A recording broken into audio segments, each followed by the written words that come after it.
itu kayaknya penyakit deh. Sifat dasar manusia kan sebenarnya denial kan. Oke, Kayak ya, gitu. ya. Dan gue pun akhirnya dari situ. Kayak lu aja misalkan Apaan? pede. Enggak, maksudnya contoh. Iya. Ini contoh aja.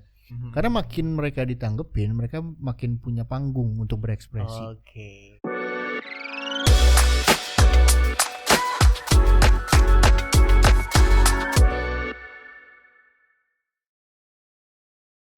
Hello, what's up, bre? This is us, Walk the Talk. Back again with us, gua Nawi. Gua Mando. Yap, nge-gym sama dengan goblok. Opini or fakta? So, akhir-akhir ini bang, ada seorang public figure yang memberikan statement bahwa dia mengatakan bahwa nge-gym itu sama dengan goblok. Nah, inisial TR ya. Yap, betul sekali. Wah, itu sangat-sangat mengeneralisasi banget ya. Nah, aku mau ngejelasin sedikit bahwa memang sebuah opini itu kan sudah ditulis di hak asasi manusia di pasalnya juga, bahwa opini itu adalah hak setiap kita nih sebagai manusia. Tapi kita nggak bakalan ngebahas itu aja, bukan ngebahas tentang pasal ya, karena kita bukan pakar hukum. Tapi kita bakalan bahas, menurut lo Bang Mando, nge-gym sama dengan goblok itu opini atau fakta? What do you think? Ya lagi ramai banget juga sih ya. Iya, itu ramai banget sih. Kayaknya bahas banget. Bahkan dari beberapa gue ngeliat kemarin kayak dari community gymnya sendiri banyak yang kayak emosi juga dengarnya. Cuma kalau misalnya pendapat pribadi, kita nggak ngebahas tentang, ya kita juga bukan pakar juga ya tentang Betul. terkait dengan yang memang itu bisa membuat pintar atau enggak. Iya, Ataupun gimana apapun mantap. itu. Iya. Cuman saat mungkin point of view aja mungkinnya pendapat bahwa ya sama beropini juga gitu. Kalau menurut gue pribadi mungkin itu lebih ke opini ya. Lebih bukan dari faktanya. Kalau ya balik lagi itu disclaimer kalau misalkan untuk yang terkait itu bisa menjelaskan mungkin dari kedokteran ataupun sains atau apapun. Cuma menurut gue itu opini sih. Opini dari yang dilontarkan, cuman mungkin ada efeknya yang tidak dipertimbangkan mungkin. Kalau dari gue sendiri sebenarnya gue juga sama sih. Tapi gue tuh dari awal gue pengen mengkritisi itu dalam satu hal. Itu ideologinya dia sebagai public figure. Jadi ada beberapa video-video yang gue tonton. Bahwa yang pertama itu tuh ya memang karena dianya aja yang ngebuat skandal. Dalam tanda kutip adalah dia ngebuat ini rame, terus dia juga bisa cara menurunkan tensi dalam tanda hal tersebut gitu loh. Nah, poinnya gue adalah apapun alasannya, tapi menurut gue sebagai Anda public figure untuk judgement sebuah hobi yang itu adalah sebuah hak dari setiap kita manusia, itu enggak banget sih. Maksud gue gini loh, kayak gue suka make up contohnya, atau lu suka renang gitu. Gue nggak harus dan nggak peduli juga untuk gue harus ngejudge lo kayak renang bikin otak lo kemasukan air gitu kan, nggak mungkin ibaratnya gitu loh. Nah itu yang sebenarnya pengen gue highlight, itu nggak perlu gitu loh untuk lo membuat sebuah popularitas dalam memberikan sebuah statement kayak gitu. Cuma kalau misalnya satu sisi ya itu balik lagi sah-sah aja ya. Maksudnya dia punya entah ideologi, entah dia punya cara. Sebenarnya kalau gue ngeliat mungkin itu lebih ke, dia kan lebih ke game of attention kali ya. Kalau yang dia lakuin dari game of attention itu, bahwa itu memang cara-cara yang dia lakuin. Mungkin ada salah satu influencer juga dari luar, betul, yang memang melakukan itu, dan kayaknya memang itu yang memang dia lakukan tuh mengikuti dari itu. Cara-caranya itu dengan mungkin bikin sesuatu yang kayak membuat viral atau nggak menghebohkan, seolah-olah kontroversi mungkin, jadinya seolah-olah yang sesuatu yang menjadi masalah.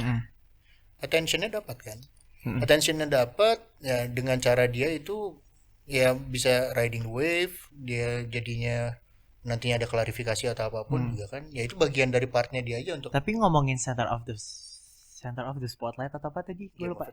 Game of attention. Menurut gue itu enggak, gue mau ngasih tau gini, kitanya juga nih sebagai rakyat, lo lihat gue sekarang sebagai rakyat Indonesia, gila-gila negatif mulu, lo mau aja kemakan. Yang bukan cuma nge-gym doang ya, persidangan di Kitab Mirzani aja lihat deh di TikTok, gila banget. Maksud gue tuh gini loh, kayak lebih ke ini paham ya, gak sih bang, masyarakat di kitanya. Iya. Oke, jujur di sini gue takut dihardik satu Indonesia. bisa jadi ini bisa jadi Oke. sesuatu yang memang jadi dampaknya positif Betul, atau bisa memang negatif. bisa Tapi kita maksudnya gini, dihujat nih. iya, tapi maksudnya gini, gue mau klarifikasi dulu, dengerin gue dulu. Ya, Klarifikasinya adalah gini, kita kan yang memakan sebuah konten, entah itu betul. dari sosial media, entah itu dari apapun itu gitu kan. Ya. Nah, marilah kita berbijaksanalah ya untuk anda yang mengkonsumsi hal itu, karena Betul. ayolah teman-teman, kalian itu kan mengkonsumsi konten dan kalian juga punya opini dan kalian juga sudah dewasa. Jangan terlalu apa ya, maksudnya jangan terlalu mengambil dari satu sisi aja dan akhirnya tuh lo judgement sampai akhirnya tuh orang tuh nggak tahu dampak dari judgement tersebut. Poinnya gue adalah, ayolah bisa berbijaksana dalam pertama mengkonsumsi gitu. Jadi nggak ditelan mentah-mentah lah Iya, ya. Maksudnya karena ada setidaknya apa yang dilempar tuh mungkin ada betul. Karena maksudnya. lo nyadar gak sih Hmm. waktu COVID Ya, itu kan posisi kita tuh lagi depresi banget ya. ya, Semua entah itu hoax, entah itu apa. ya, Itu ya kan jadi banyak-banyak kan. overwhelming banget loh. Nah, konteksnya dari gua adalah ayo kita berbijaksana dalam selain kita membuat konten, kita pun juga mengkonsumsi konten juga yang apa ya? Yang penting gitu dalam tanda kutip ya, bukannya gue juga gak ngerti sih statementnya salah satu public Ya. figure ini tuh penting atau enggak, karena gue ngerasa disayangkan aja sih sebagai kita nih yang mengkonsumsi konten ya, kayak kita kok dijadiin sebuah apa ya, permainan gitu apa majalah, jadi kayak Ya, ini enak aja nih bisa jadiin kayak game of dijelin gitu ya, gitu dijelin. gitu. Gue ngerti sih konteks lu. Maksudnya kalau misalnya ngeliat contoh yang ini, kan istilahnya mungkin kalau tadi mungkin dia seeking game of attention atau apapun yang dicoba lakuin di digital marketing dan lain-lain. Kalaupun acuannya mungkin seseorang yang bisa dilakukan di luar, tadi misalkan mungkin gue sebut mungkin salah satunya Andrew Tate mungkin yang dia coba Oh jalanin. iya, iya. Kan itu kan memang seperti itu. Ya kalau misalnya ngelihat, gue nggak tahu ya memang itu dipakai atau enggak. Cuma kan kayak kurang lebihnya kayak begitu jadi ngelihatnya. Cuma kalau misalkan kita lakuin di kita yang budaya timur dengan masyarakat Indonesia yang masih cenderung untuk mengkonsumsi konten itu benar-benar yang tanpa dipilah-pilah, itu kan bisa jadi dampak sosial kan. Jadi bisa jadi dampak sosialnya yang kayak kan sebagai influencer positif mungkin dia yang coba dia lakuin bagus kok. Kadang dia nekanin tentang kerja keras, tentang cara muda tuh gimana caranya berinvestasi. Cuma kadang-kadang ada konten-konten yang nggak semua orang kan bisa mencerna dengan baik. Dan mostly memang dari marketnya dia itu kan memang Gen Z. Dimana Gen Z itu kan yang masih muda, pengen punya kesuksesan. Kalau cuman meniru secara plek-plekan, mereka juga kan harus ada filternya mungkin. Gua nggak pahamin dari segi moral atau etika berkonten, cuman ya itu ada banyak yang lebih paham lah tentang itu. Hanya kalau misalkan untuk coba dilakukan di Indonesia, ada dampak-dampak sosial yang bisa terjadi gitu. Walaupun tujuannya dia positif sebetulnya. Mungkin dengan cara yang seperti itu banyak ditelan mentah-mentah aja mungkin sama Gen Z terutama ya. Gue sih sebenarnya cuma pengen nekenin ya, maksudnya kayak menggaris besar ya, menebali gitu. Tapi memang benar sih, maksudnya karena dia tuh sebagai influencer pangsa market terbesarnya Gen Z gitu. Yang gue sayangkan adalah, gue maksudnya gini, gue tidak mengeneralisasi. Maksudnya gue dari tadi ngomongnya salah, kayaknya takut dari yang gue ngomong sosial apa seluruh rakyat Indonesia, terus gue juga ngomong Gen Z, gue juga Gen Z, aduh gue dihardik katanya sebelah Jim. Enggak lah, sebetulnya kan ini bagian dari itu juga. Gue sih cuma maksudnya gini, konten ini itu muncul karena memang kita punya keresahan yang sama kan Bang. Nah, menebalinya adalah di bagian gini.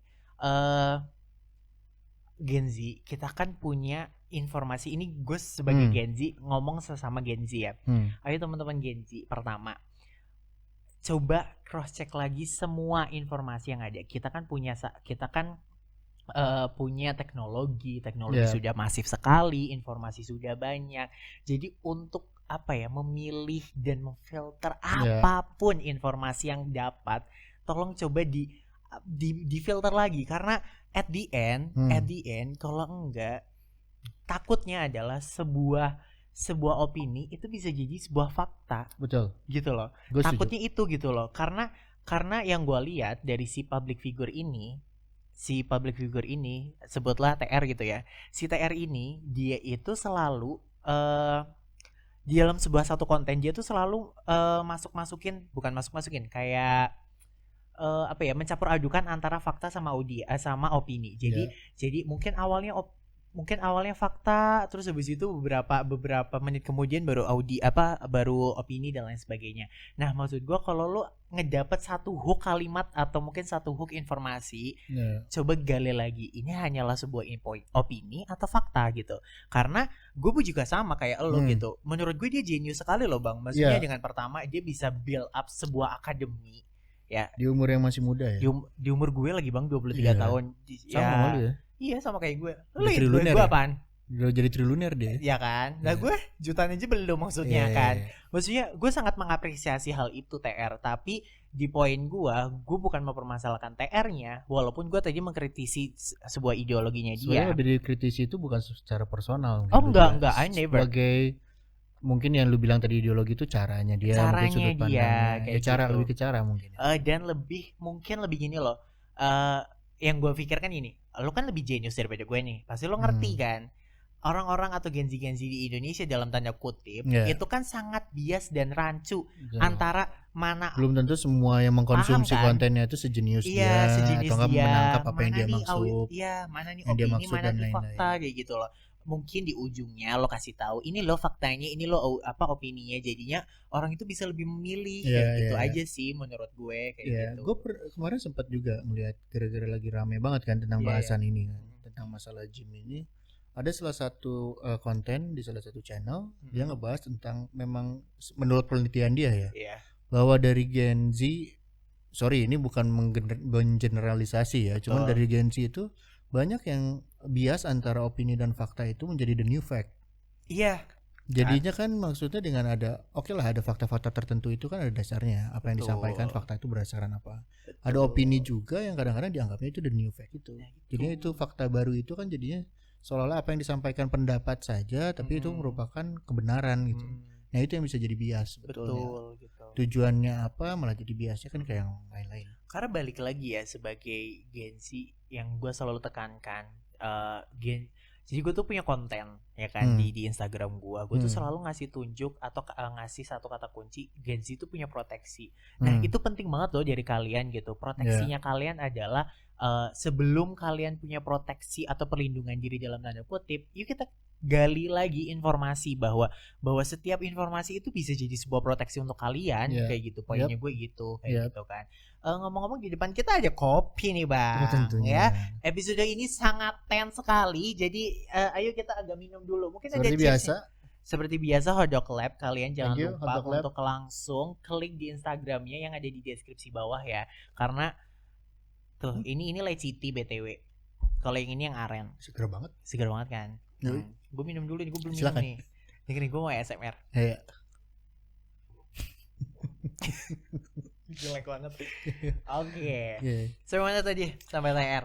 Nah, sebenarnya pembahasannya udah sampai sini sih. Menurut gue ya, gue nggak bakal gimana ya ngomongnya? Ya, udah banyak banget lah. Maksudnya nge-react ataupun mungkin riding the wave. Maksudnya kan sebenarnya kan kita cuma kasih opini sudut pandang kita terkait ini karena udah ramai banget, bahkan influencer gede aja kan itu udah mereka udah sampai bikin podcast DC, atau apapun itu istilahnya salah satunya juga kan. Cuma kan bahasannya banyak yang bilang juga mungkin sepemahaman sama kita lah, maksudnya ngelihatnya dari sudut pandangnya opini, bukan sesuatu fakta.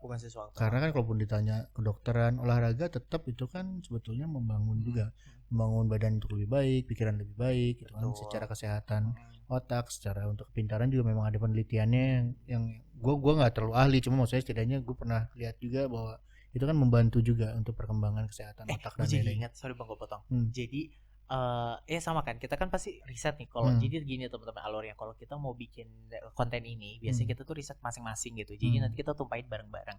Nah gue tuh dapat dari @Julia, siapa gue lupa gitu, intinya yang juara 1 MasterChef waktu itu tahun berapa gue lupa gitu kan. Nah si Julia ini tuh dia udah jadi penggiat kesehatan gitu lah yang gitu. Dan dia tuh ngomong opininya dia adalah gini, gue tuh sebenarnya nggak tersinggung apa yang dia omongin loh, karena menurut Kak Yulia ini si TR ini itu mungkin sedang di fase cognitive dissonance. Apa itu? Jadi gimana sebuah fakta untuk dirinya itu keterbalikan. Jadi contohnya gini, kita kan sama-sama perokok ini menurut Kak Yulia, bukan menurut gue ya guys. Sekali lagi menurut Kak Yulia. Nah, menurut Kak Yulia ada kecenderungan seperti itu. Ada kecenderungan seperti itu karena kognitif ini takutnya soalnya gue mesti berjelas juga. Takutnya kan nanti jadi gila-gila kita rame lagi. Aduh ya Allah, di Bandung. Seolah-olah kita paham banget tuh. Iya kan. Oke. Nah, gue mau memperjelas statement dari Kak Yulia. Sekali lagi gue memperjelas statement dari Kak Yulia. Nah, dia itu mengatakan cognitive dissonance itu di sebuah posisi di mana satu orang ini itu merasa beliefnya itu tidak sejalan dengan faktanya, makanya dia memberikan sebuah opini yang timpang gitu. Contoh nih, kita kan sama-sama merokok nih Bang. Terus kalau ada orang yang nggak ngerokok ngomong ke kita, ngerokok itu bakalan die gitu intinya, gitu kan. Kita bakalan jawabnya, yang ngerokok juga die, maksudnya kan jadi gitu. Kayak pembenaran gitu ya. Nah iya, jadi sifat dasar manusia kan sebenarnya denial kan. Kayak gitu. Dan gue pun akhirnya dari situ, dari riset gue dapat video itu kayaknya kayak oh iya mungkin ya seperti itu gitu. Jadi oh ya udah gitu. Dan balik lagi di poin ini ataupun kita pembahasan ini guys, kita nggak menyalahkan siapa-siapa dan kita juga menurut kita tuh cuma mendiskusikan menurut kita itu opini atau fakta kayak gitu. Dimana sah-sah aja sebenarnya kan semua orang punya opini ya. Iya, semua punya opini. Cuma kan tergantung kitanya yang nangkep itu seperti apa gitu kan. Tapi menarik tadi lu bilang tentang kognitif apa? Dissonance ya. Ya maksudnya sekarang lagi rame banget juga kan, kayaknya banyak yang bahas tentang NPD ya. Nah, narcissistic personality disorder. Ya, jadi menarik karena lu bahas itu gitu. Gue jadi inget karena kayaknya lebih banyak mostly mungkin malah jadi ke Gen Z lagi nih. Betul. Maksudnya kayaknya mostly istilah itu tuh narsistik, karena gue pikir kalau narsistik itu kan ya, kayak lu aja misalkan pede. Enggak, maksudnya contoh. Ini contoh aja. Maksudnya kan yang memang biasa tampil di sosmed atau apapun kan gue berpikirnya itu hanya sebatas bahwa itu memang narsis aja gitu kan. Tapi cuma ternyata NPD itu kan lebih secara psikologi, balik lagi kita kurang paham juga tentang itu. Mungkin ada yang lebih paham lah ya, dokter dan lainnya. Cuman kan itu kan kayak bukan sebagai hanya PD doang gitu, tapi kan sebagai bukan penyakit juga kali ya. Tapi ya kayak semacam suatu fenomena. Kalau dibilang penyakit kesannya ini banget ya. Tapi kalau jadi sindrom mungkin ya, atau entahlah gue istilahnya apa kalau istilah. Tapi kalau jadi gue istilah dari gue ya Bang, itu menurut gue kalau ini gue bisa ngomong clear. Itu kayaknya penyakit deh. Karena penyakit secara psikologis mungkin ya. Psikologis. Gitu. Fun fact-nya guys, gue agak mau yipping dikit nih, agak mau oversharing dikit. Gue kan menjalani psikolog itu dari tahun 2020 sampai 2024 dan gue juga cukup mencari tahu bagian-bagian masalah mental kesehatan gitu. Kesehatan mental Nah, memang ada NPD itu kayak gitu. Salah satunya dari mental health berarti. Iya, dari banyaknya indikasi-indikasi atau mungkin ada banyaknya contohnya kayak wasir, ambeien itu kan penyakit yang dan namanya beda-beda. Dan ini tuh ada gitu loh, sebuah namanya tuh NPD. Nah, kalau gue mau tadi kan abang ngomongin tentang kalau gen mungkin gue ngasih tahu ini bahasanya ya. Kalau di gen milenial atau gen X gitu di zaman-zamannya lo narsis ya udah cuma narsis banget deh gitu cuma kan. Sekedar itu kan. Sedangkan kalau di kita itu bisa sampai masuk ke ranah sosial loh Bang. Karena ada beberapa kriteria cara dia bersosialisasi juga kan. Betul. Yang gue sempat kemarin lihat baca-baca juga kan. Kayak maksudnya apa yang dilakukan itu hari-hari bukan dari sifat karakter doang. Betul. Tapi ada yang itu secara mental health-nya mungkin ya. Kayak cara gitu. dia berperilaku ke orang, kalau misalnya cara dia menyikapi pendapat orang dan lain-lain itu juga. Tapi gue udah riset. Gue buka HP kali ya, izin ya Bang. Gue takut salah nanti dihardik saya ya. Jadi dilansir dari Alo Dokter, ada beberapa kecenderungan seseorang bisa mendapatkan NPD. Yang pertama, kita ngambil 3 aja kali ya. Kalau 11 agak kebanyakan ya. Disclaimer ya, kita bukan ahli juga. Kita bukan Cuma kita ahli. coba karena menarik aja. Menarik. Betul. Yang pertama, merasa berhak mendapatkan perilaku istimewa. Pernah mendapatkan seseorang seperti itu? Iya, sebenarnya ada. Ya, gue gara-gara tadi lu ngobrolin kognitif dissonance, terus gue berpikir karena kayaknya lagi fenomena sekarang rame banget NPD. Tadinya pertanyaan pengen nanya apakah si inisial TR ini memang kecenderungan seperti itu atau enggak, karena kan gue kurang paham juga. Nah, mungkin kita secara personal pun gue nggak kenal betul, juga. Ya kan? Cuma kayak menurut lu ada nggak sih yang tipikal kayak dia itu, maksudnya ini sebagai contoh aja kan, tipikalnya memang kayak NPD atau enggak gitu? Kalau gue sekali lagi dia bukan salah satu role content creator gue lagi. Paham gak sih bang? Jadi gue bukan gimana ya ngomongnya?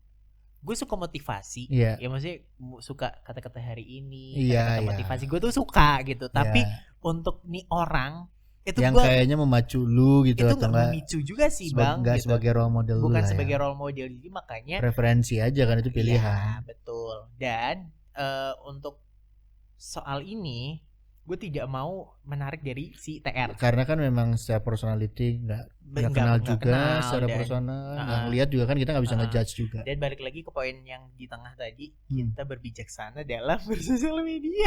Oh, setuju. Nah, kalau gue pernah ketemu sama satu orang ini, satu orang di mana gue nggak mau nyebut dia teman karena dia bukan teman gue, thank you, kita udah nggak temenan.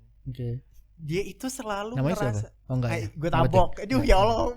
Lanjut. Ini waktu gue di Jawa. Jadi kan gue orang perantau guys. Waktu di Jawa tuh dia gila-gila rempong sendiri gitu loh. Rempong gue masih biasa, tapi ini orang kayak center of the spotlight gitu loh. Kayak pengennya dia tuh ngerasa bahwa dia itu istimewa, dia tuh ratu luar biasa. Jadi kadang-kadang kalau ada masalah apa jadinya drama queen banget kan gitu. Gue pun merasa bahwa gue tuh drama king. Tapi gue tidak pernah meromantisasi hal tersebut gitu. Jadi menurut gue poinnya adalah romantisasi. Sedangkan nih orang kegilaan kayak ya Allah Tuhan gitu. Kadang mungkin simpelnya kayak lebay kali ya. Cuma kan kalau misalkan lebay juga, ya itulah mungkin istilah-istilah itu kan kayaknya baru muncul sekarang banget kan, tentang NPD kayak gitu. Setelah gue lihat-lihat juga banyak nemuin orang-orang seperti itu. Cuma kan istilahnya kalau mungkin di generasi gue dulu gak ada istilahnya kali ya. Ya cuman kayak lebay, drama queen, drama king gitu kan. Tanggapan lu gimana kalau lu ketemu sama orang kayak gitu? Tanggapan gue, jujur kalau jadi gue pengen gue ludahin sih. Ya balik lagi itu reaksi orang. Iya, tapi kalau cuman ya lebih ke gak terlalu nanggepin aja.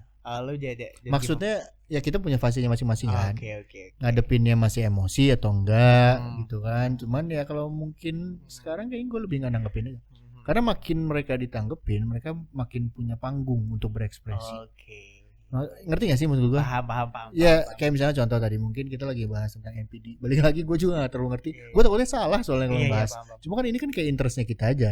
Karena lagi kayaknya marak banget orang-orang tentang istilah ini, cari tahu, ternyata ini kayaknya sehari-hari itu kita nemuin hal kayak gini. Sebuah penasaran gak sih? Karena gini, ya kita kan hidup di zaman sekarang ya bang ya, ketemu sama banyak orang. Nah kalau kita pendem dulu pertanyaannya di hati, ya kan? Paham kan? Meledak ntar kayak gunung Merapi. Jadi kan ternyata pas gue cari tahu, oh ini tuh yang hari-hari kayaknya gue ketemu orang-orang kayak begini deh. Yang kayaknya yang kayak terlalu ekspresi mungkin terlalu berlebih. Kalau misalkan nerimain sesuatu mereka berasanya sebagai kayak nggak bisa nerima, misalkan terhadap sesuatu mereka berasanya kayak korban banget. Jadi kayak lebih nyalahin orang lain, kayaknya lebih salah. Ada beberapa hal yang memang pas gue lihat yang kayak untuk hari-hari. Cuman kan lebih spesifik mungkin kalau misalkan memang udah disebutnya kayak penyakit ganggu ya maksudnya kita secara lebih spesifik lah, nggak yang terlalu kayak gitu. Cuman pas gue lihat kan lebih kurang kayak sifat karakter basic manusia nggak sih? Makanya gue pikir juga kan kayak ya udah kayak orang pede aja. Rata-rata orang pede kan narsis. Tapi kan kalau ini kan kayak ada judulnya juga NPD, ada disordernya gitu. Ada disordernya, ada personality-nya lagi kok kan. Kayak lebih dalam banget ya. Tadi gue juga sempat nanya karena kan beberapa influencer ini kan kayaknya pede banget. Apakah itu termasuk kategorinya enggak, kan balik lagi. Itu kan mungkin lebih paham dokter-dokter yang terkait. Mungkin kita datengin narasumber kali ya dokter. Itu lu menarik juga tuh. Menarik juga kan. Maksudnya karena lagi fenomena sekarang aja lagi rame. Ya siapa tahu nanti kita ngundang salah satu dokter, psikolog atau enggak atau psikiater gitu ya. Nah, yang kedua itu ada tadi kan merasa ingin diistimewakan. Nah, kalau kedua itu manipulatif. Jadi dia tuh memanfaatkan orang lain. Gitu. Kalau awal yang di statement awal dari Alo Dokter ini, gue sekali lagi ngomong ini Alo Dokter ya. Tadi kan dia bilangnya adalah dia itu merasa diistimewakan. Kalau yang kedua itu manipulatif. Yang tadi di awal gue tuh sebenarnya pengen ngomong gini, Betty juga ya bang, kalau antara dia merasa diistimewakan sama terlalu overconfidence gitu. Oke. Betty kan. Iya, Nah, iya. ternyata ada spesifikasi tambahan. Oh. Dia tuh manipulative. Nah, so what do you respond kalau lu bertemu sama orang yang seperti itu? Manipulatif, saya tanpa disadari kali ya. Namanya juga dia disorder kali. Iya kali. Karena gue pikir kalau misalkan orang niatnya manipulatif kan berarti dia ada niatan jahat dong. Paham. Manipulatif kan kayaknya kesannya nipu banget ya. Iya sih.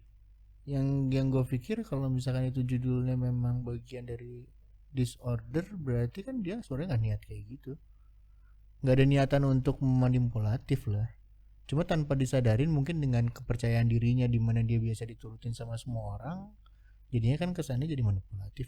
Mungkin manipulatifnya gini, coba kita ngambil dari case yang ringan ya, gitu. Keinginan dia tuh harus terpenuhi walaupun faktanya tidak, karena terbiasa dipenuhi. Nah, jadi mungkin manipulatifnya dari situ. Jadi gitu. dia akan berusaha untuk gimana pun tercapai semua keinginannya. Hard gitu kan, gitu. Mungkin bisa aja dari situ ya, gitu. Karena kalau di kerjaan gue, alhamdulillah sih nggak ada ya bang. Gitu. Kerjaan gue banyak kayaknya. Iya kan. Karena kan gue berbagai bidang. Amin. Nggak, maksudnya gue berbagai bidang, jadinya gue nemuin banyak aja ada orang-orang yang kayak gitu. Dan ya itu, tapi balik lagi kan gue tidak berpikir kalau mereka semuanya NPD. Iya, cuma ada beberapa yang mereka lakuin kayaknya kok masuk kategorinya. Iya. Yang ya, dalam itu, hati lo tuh kok menonjol ya ini orang. Iya. Gitu ya. Ya itu pun sebenarnya kan kita baru realize karena ya setelah mulai ngulik lah, lebih ngulik ke NPD itu apa sih? Ternyata ada beberapa yang sifat kayak gini. Kok kita kayak dalam lebih ke NPD-nya? Mungkin kita bisa kasih link aja kali ya, maksudnya untuk kita linknya bakalan kasih di deskripsi. At least setidaknya kita sebenarnya lebih nge-share aja sih. Betul. Nge-share bareng-bareng bahwa kita lagi tertarik tentang NPD nih. Siapa tahu ada yang mau tahu tentang NPD, nanti kita share linknya juga di deskripsi. NPD itu menurut gua awalnya adalah karena stres. Biar kalian nggak stres, join ke AIA Vitality karena yang pertama itu tuh joinnya gratis kalau kalian udah dapat premi. Terus yang kedua gratis cashback seumur hidup. Lu bayangin aja lu dapat cashback, dapat voucher diskon, potongan sana sini, kan nggak stres di hidup itu ya kan. Kita mau kopi kenangan, ayo kita buka HP ada ya Vitality ya kan. Lu selalu jalan lu dapet tuh cashback, ya nggak bang? Ya itu sebenarnya yang paling utama kan sebenarnya kita bahasnya tadi tuh tentang nge-gym olahraga tuh kan. Ya, dari olahraganya obrolan laki-laki aja kan. Ya, dari yang kan pertama dari olahraga juga menjaga hidup sehat, agar bisa dapat cashback, bisa dapat voucher bulanan seumur hidup, kenapa enggak? Kan kita jaga pola hidup sehat. Jadi lifestyle hidup sehat itu kan menarik. Betul, dan mungkin Hotdog bisa masuk ke Vitality kan, jadi bisa dapat potongan. Ya, siapa tahu. Soalnya kita bisa kerja sama. Oke. Aduh enak banget. Coba Hotdog Lab nih, creamy banget. Nah, balik lagi kayak Vitality untuk kalian kalau mau dapat informasi yang jauh lebih detail, jangan lupa untuk langsung follow akun Instagram yang ada di deskripsi dan jangan lupa untuk share, like and subscribe. Connect with us jangan lupa ya. Betul. Dan kita akhiri episode kali ini. Bye bye. See you.